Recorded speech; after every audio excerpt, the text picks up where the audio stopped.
สวัสดีครับทุกคนกลับมาเจอกันอีกครั้งในรายการไฟท์คลับกับผมครูสผู้ดำเนินรายการนะครับตามธรรมเนียมเช่นเคยนะครับเมื่อเรามีผู้เล่นใหม่อย่างเช่นตายกับคิดลัวเข้ามาอยู่ในทีมแล้วนะครับเราก็อยากที่จะมาแนะนำให้รู้จักกับน้องๆทั้งสองคนผ่านรายการไฟท์คลับครับผมก่อนที่เราไปเจอกับตายและคิดลัวนะครับผมแขกรับเชิญของเราในวันนี้ผมก็ขอแสดงความยินดีกับT1นะครับผมทีมที่ได้แชมป์จาก Masters Bangkok อีกครั้งด้วยนะครับการแข่งขัน VCT 2025 Pacific Stage 1ก็ใกล้เข้ามาแล้วนะครับ ผมขออธิบายรูปแบบการแข่งขันเพื่อให้ทุกคนได้เข้าใจการแข่งขันในรายการนี้ก่อนแล้วกันนะครับผมในสเตจหนึ่งนะครับผมจะถูกแบ่งออกเป็น2กลุ่มกลุ่มละ6ทีมแต่ละกลุ่มจะมีทีมดังนี้ครับผมกลุ่ม Alpha ก็จะมี DRX Gen.G DFM HyperX Global Esports แล้วก็ Boom Esports ครับผมส่วนในกลุ่ม Omega นะครับจะมี T1 Talon Nongshim Red Force RRQ Zeta Division และก็ทีม Secret ครับผมแข่งขันในรูปแบบพบกันหมด1ครั้งหลังจากนั้น4ทีมที่มีอันดับสูงที่สุดจากแต่ละกลุ่มจะได้เข้ารอบ Playoff ครับผมและหลังจากเข้า Playoff นะครับผมจะแข่งกันแบบ Double Elimination ครับก็คือแพ้2ครั้งออกทีมที่ยอดเยี่ยมที่สุด3ทีมทั้งหมดที่จะคว้าตั๋วไป Masters Toronto ครับ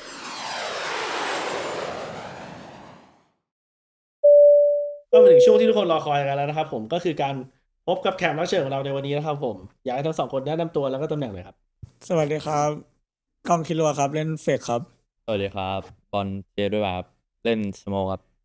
มาเริ่มกันด้วยคำถามแรกก่อนเลยแล้วกันนะครับผมว่าจุดเริ่มต้นของแต่ละคนเนี่ยมาเริ่มเล่น Valorant กันได้ยังไงและก่อนที่จะมาเล่นเกมเนี่ยเคยเล่นเกมอะไรมาก่อนหรือเปล่าเคยเล่นวอร์ซีมาก่อนครับแล้วก็แค่มาเล่นวาโลเล่นเล่นกับเพื่อนเฉยๆครับก็คือก่อนหน้า Valorant ไม่ได้เล่นเกมอื่นเลยนอกจาก War C ใช่ครับเป็นแก๊งเล่นกับเพื่อนๆนี่คือมีเก่งอะไรอย่างนี้ด้วยไหมฮะใช่ครับก็คือเล่นกับน้องเก่งนะครับผมผมก็วอซีแล้วก็มาไฟเอ็มมาวาโลก็เนี่ยได้มาเจอวอลวิกองก็เล่นด้วยกันมายาวเลยอ๋อก็คือเล่นด้วยกันมาอยู่แล้ว ใช่ War C เนี่ยเล่นกับพวกนี้ไหมหรือไม่ไม่ครับก็คือก็คือมาจาก War C กันหมดเลย ใช่ครับ แล้วตอนไหนครับที่ทั้งสองคนเริ่มรู้สึกว่าอยากมาเป็นนักกีฬา e-sport แบบเต็มตัววอร์ซีมันเริ่มจะปิดแล้วครับผมแล้วก็เลยมาเล่นวาโลพอเล่นไปนานๆปุ๊บแล้วก็ไม่มีอะไรทำก็แข่งกับเพื่อนๆครับก็คือเหมือนไม่ได้คิดว่าอยากจะเป็นนักกีฬา e-sport แต่แบบก็เล่นไปเรื่อยๆแล้วมันก็แบบว่ามันก็มาเองใช่ครับประมาณนั้น เพราะผมก็ตอนเขาชวนครับเล่นแรงอยู่เขาก็ชวนก็แข่งก็ได้ก็อยากแข่งก็มาเลยครับ ก็ตามน้ำอารมณ์ตามน้ประมาณนั้นอันนี้คำถามสำหรับกล้องกล้องก็เป็นแบบว่าผู้เล่นอีกหนึ่งคนที่เขาน่าจะคุ้นหน้าคุ้นตากันนะครับผมเพราะว่าแข่งมาค่อนข้างนานเนาะอยากรู้ถึงความรู้สึกของกล้องหน่อยว่ายังจำความรู้สึกที่เริ่มมีสังกัดมีเงินเดือนได้ไหมว่ารู้สึกยังไงแบบตอนแรกเลยตอนแรกก็จำได้ครับผมเล่นแข่งกันไปอยู่ดีแล้วก็ได้เงินเดือนก็รีบแบบว่ารีบรับเลยเพราะว่าเพิ่งได้ตังค์ ดีใจ เอที่อไม่องค์ไม่อ่านอะไรทั้งนั้นครับ สัญญาไม่อ่าน ใช่นะครับเซ็นเลยได้ตังค์กูเซ็นเลยครับผมใช่ครับ แล้วอะไรที่ทำให้เราแข่งต่อเนื่องมาได้นานขนาดนี้ ก็ชอบครับผมมันไม่มีเกมอื่นเล่นแล้วครับผม ก็เล่นเกมนี้ไปกับเพื่อนสนุกดีครับก็มีแพชชั่นใช่ครับกับเกมนี้มาถึงบอลบ้างบอลนะเราเพิ่งจะก้าวเข้ามาเป็นนักกีฬาเต็มตัวใน Talon Academy เมื่อสิ้นปีที่แล้วยังจำความรู้สึกตอนนั้นได้อยู่ไหมก็จำได้เว้ยมันแตกต่างไหมแตกต่างจากแบบก่อนมีทีมแล้วก็อยู่ดีขึ้นมาทีมใหญ่ไหมก็แตกต่างอ่ะมันก็เร็วอ่ะหมายถึงว่าจากตอนแรกก็อยู่ทีมเล็กใช่ไหมตอนแรกก็ยังแบบเขาเรียกอะไรเพิ่งสัมผัสกับทีมเล็กอ่ะอยู่ก็ก้าวมาเลยมาชุดหลักเลยก็ความต่างก็ต่างกันอยู่ครับ แล้วรู้สึกแบบว่ากดดันไหมก็มันก็ต้องเป็นเรื่องธรรมดาพี่มันก็ต้องกดดันอยู่แล้วครับแต่ก็อยู่ที่เรารับมือครับไอ้เท่ว่ะถ้าเทียบกับตัวเองวันแรกที่เข้ามาเป็นนักกีฬากับตัวเองในตอนนี้คิดว่าเราเปลี่ยนไปเยอะไหมทั้งนอกเกมและในเกม ก็เปลี่ยนครับเปลี่ยนไปเยอะเลยทั้งเรื่องความคิดในเกมเรื่องความคิดนอกเกมก็เปลี่ยนไปเยอะเลยครับเล่นไปเยอะครับผมในเกมอ่ะก็พอเริ่มรู้เยอะขึ้นมันก็เล่นแบบว่าระวังตัวมากขึ้นเล่นฉลาดขึ้นมันก็เป็นไปตามธรรมชาติเนาะพอใช่ครับเรารู้เยอะเราก็คิดเยอะอืมเราก็เล่นให้รัดกุมมากขึ้นจะแบบวิ่งไปยิงอย่างเดียวมันก็ไม่ได้แล้วเนาะตอนนี้เรารู้จักทั้งสองคนมามากขึ้นแล้วนะครับผมวันนี้เราจะไม่เจาะลึกประวัติแต่ละคนกันมากอยากจะมาพูดถึงปัจจุบันดีกว่าตอนนี้ทั้งสองคนได้เข้ามาอยู่ในทีมทารอนวาโลแรนต์ละและกำลังจะเตรียมตัวแข่งขันในสเตจหนึ่งที่จะเกิดขึ้นเร็วๆนี้รู้สึกยังไงบ้างก็มีตื่นเต้นบ้างครับนั่นแหละก็ไม่อะไรพี่ก็ตื่นเต้น ก็เรียกว่าอะไรอะก็พร้อมอ่ะก็พร้อมเจออ่ะก็แค่นั้นแหละครับ กลัวไหมกลัวไหม ไม่ครับก็ยิงได้หมดอ่ะเกมมีมือมีตีนเหมือนกัน นี่ สู้ได้หมดอ่ะแต่พอแข่งจริงยิงไม่โดนโดนด่า ไม่ต้องคิดครับผม ด่า คนด่าเป็นเรื่องปกติครับ ยิงเยอะเขาก็ด่า จริงนะ ถ้าแพ้ต้องอ่ะ ก็รู้สึกตื่นเต้นครับผมเพราะว่าได้เข้ามาเล่นในลีกสักที แล้วก็อยากแบบว่าอยากแข่งไวๆแล้วครับผม แต่ยังไม่พร้อมนะอยากแข่งไวๆแล้วเหรอทำไมกูยังไม่อยากแข่งไวๆ พร้ วะ อม พร้อมจัดเลยตอนเนี้ย พร้อมเหรอ อืม เฮ้ยถ้ามึงพร้อมก็สบายแล้ว ถึงทั้งสองคนจะมีประสบการณ์แข่งที่แตกต่างกันนะ แต่นั่นเป็นครั้งแรกที่ได้ทำงานกับโค้ชต่างชาติอย่างเช่นฟรอสกับโจวีรู้สึกไงบ้างแบบแตกต่างจากตอนที่เราเคยทำงานกับทีมเก่าไหมหรือโค้ชคนไทยไหม ก็มีครับ อย่างเช่นเรื่องรูปแบบโค้ชแต่ละคนมันก็ไม่เหมือนกันอยู่แล้วถูกไหมก็ต้องปรับตัวเข้ากับโค้ชเข้ากับทีม ของผมก็แตกต่างครับผมเพราะว่าคนละสไตล์เลยแบบว่าที่ผมอยู่กันมาก็แบบว่าจะเน้นแผนอะไรอย่างเงี้ย อืม แต่อยู่ที่นี่แบบว่ามันก็เล่นแบบว่าตามหน้างานเป็นส่วนใหญ่ อืมเหมื ก็ อน คือต้องเรียนรู้เองทำ เอ ตาม อ นั้น เหมือนมันเป็นฝรั่งเขาคิดกันตามรูปแบบของแมคโครแล้วก็ไมโครก็คือภาพรวมแล้วก็ย่อยลงมานะแมคโครคือภาพรวม แต่ก่อนพี่ก็เล่นเหมือนกันแบบแผนแบบ เต็มหัว 100 กว่าแผนอ่ะ อืม แล้วก็เดินตามเป็นโรบอทเลย แล้วก็เดินไป มาอยู่นี่คือไหนแผนวะ แบบมีอยู่ประมาณ5-6 แผนนะครับ แต่ทุกราวอ่ะ คือตามหน้างานเลย สิ่งที่เกิดขึ้นตรงนี้ เราเอาสิ่งที่เกิดขึ้นข้อมูลตรงเนี้ยมาใช้ แล้วก็ไปเล่นต่อตรงนี้แล้วทุกอย่างมันออกมาด้วยความธรรมชาติอะอารมณ์ประมาณนั้นแต่มากกว่ามันเลยเป็นสไตล์ที่แตกต่างมาก และเรียนรู้ยาก แต่พอเรียนรู้แล้ว มันจะเป็นภาพเหมือนที่เราเคยเล่นเหมือนที่ทารอนเล่นปีที่แล้ว ก็คือ เรามีการโยกเยอะมีการเฟกเยอะแล้วคนเชื่ออะไรเงี้ยเพราะเราสร้างอันนั้นขึ้นมาด้วยความแบบธรรมชาติที่เราเล่นประมาณนั้นแต่ตอนนี้กล้องยังไม่ได้เจอเยอะหรอก เพราะว่า แต่ก็เจอแหละเพราะว่าเข้ามาแล้วก็ไหนแผนวะพี่งง เอ้ยเล่นมั่วนี่อารมณ์ประมาณนั้นอ่ะแต่มันเป็น งงอยู่เลยตอนแรกอ่ะ มันแบบทำไมมาถึงแบบดูชิลจังวะใช่ปะมาดูแบบไม่มีแผนอะไรเนาะแต่ว่าที่จริงอ่ะความเข้าใจมันต้องเข้าใจด้วยตัวของผู้เล่นเองอะแผนมันแบบเป็นภาพรวมซะมากกว่าตอนนี้เราก็ได้ซ้อมกันมาสักพักแล้วเป็นยังไงบ้างครับ พอใจไหมกับผลงานซ้อม พอใจครับเพราะว่าซ้อมโหด หมดแล้วเหรอ กูคิดเหมือนมึงแต่ถ้าพูดตามตรงนะถ้าพูดตามตรงความรู้สึกพี่นะซ้อมมาได้2 อาทิตย์พี่ถือว่าโหด ถ้าเทียบตั้งแต่อาทิตย์แรกที่เราไม่มีแผนไม่มีอะไรลงไปถึงแล้วเราเล่นอ่ะพี่ว่าโหด เพราะถ้าเราเล่นแล้วรวมกันมานานกว่านี้แล้วเราเข้าใจกันมากกว่านี้แล้วเราเริ่มมาวันแรกได้ขนาดเนี้ยกับทีมใหญ่ๆที่เราเจอทั้งหมดนะพี่ว่าโหดแหละมันแค่ต้องใช้เวลานิดนึงในการเรียนรู้อะไรเงี้ย เล่นการกันโหดเลย เล่นการนั้นโหด กำแพง แต่คือ เมืองจีนอะ มันด้วยสื่อสารด้วยแหละหรือว่ามันสื่อสารง่ายขึ้น แต่สำหรับในมุมมองบอลยังไม่โหดใช่เพราะว่าเรายังเล่นลำบากอยู่ ใช่ เนาะ มาถึงผมเนี่ยยังไม่โหด มันยังเข้าใจยาก แต่พอเข้าใจปุ๊บแล้วเดี๋ยวมันจะง่ายขึ้นอีกอันนี้สำหรับบอลนะเราไม่เคยแข่งในงานแลนด์มาก่อนใช่ไหม ครับ คิดว่าจะตื่นเต้นไหม น่าจะมีบ้างแต่ผมว่าผมน่าจะรับมือได้ครับ แล้วกล้องยังจำวันแรกที่เราแข่งงานแลนด์ได้ไหม จำได้ครับ ตื่นเต้นปะ ตื่นเต้น มือสั่นปะ สั่นตอนนี้ก็สั่นอยู่ เพราะว่าหนาวจัดเลย ทุกวันนี้ก็สั่นเหรอ อืม แบบขึ้นไปเล่นมือก็สั่นเหรอ แล้วมันก็ มี สั่น บ้างใช่ นิ ไห ด มแล้ นึ ว ง เดี๋ยว ใช่ พอ แล้ มั วน ว่า เข้าไปแป๊บนึง หาย มันก็หา ใช่ ย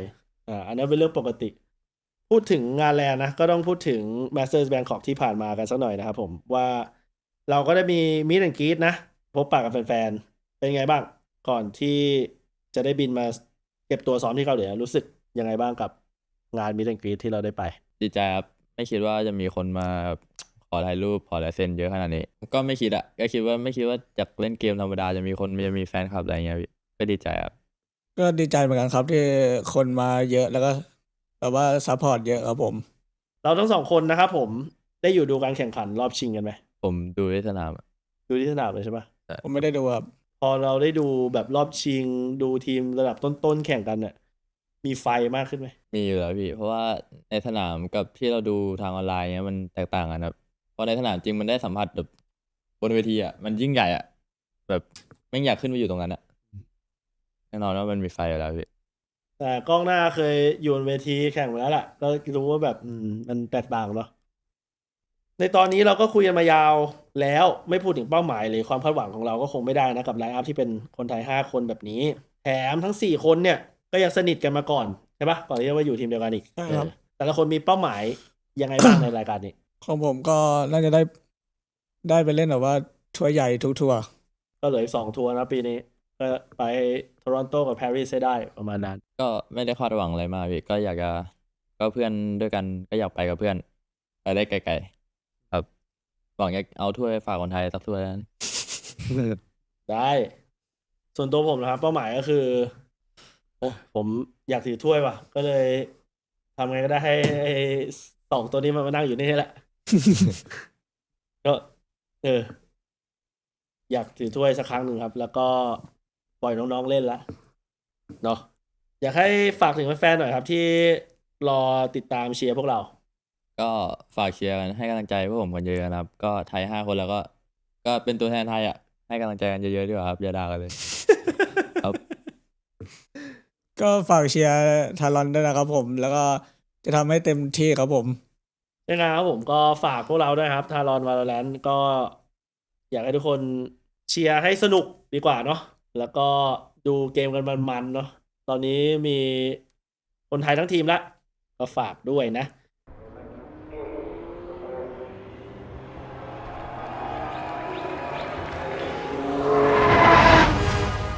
นี่คือเหตุผลที่คุณต้องซื้อทารอนแคปซูล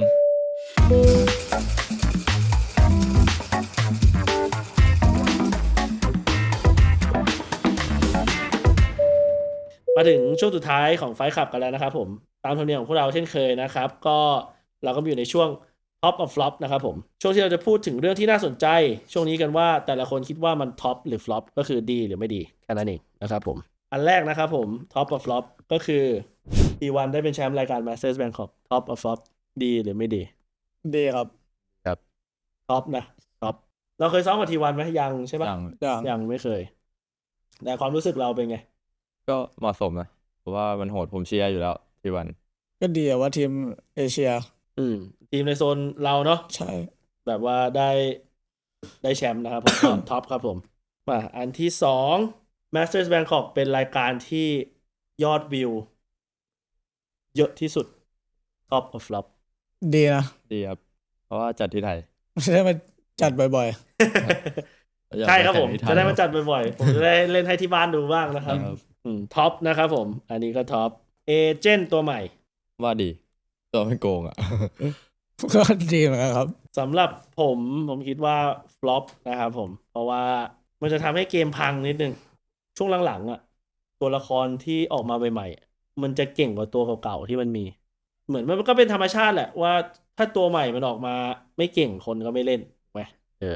แต่พอมันออกมาอย่างเงี้ยมันจะเริ่มแบบว่าตัวเก่าถูกลืมแล้วเมตามันจะเปลี่ยนตัวมันโกงเกิน ทุกอย่างมันจะเปลี่ยนไปหมดอะไรเงี้ย ในช่วงซีซั่นหนึ่งเต็มๆก็จะถูกมีความแบบว่าสแปมตัวหนึ่ง อืม จนกว่าจะถูกเนิร์ฟผมก็เลยคิดว่ามันฟลอปนิดหนึ่งในมุมมอง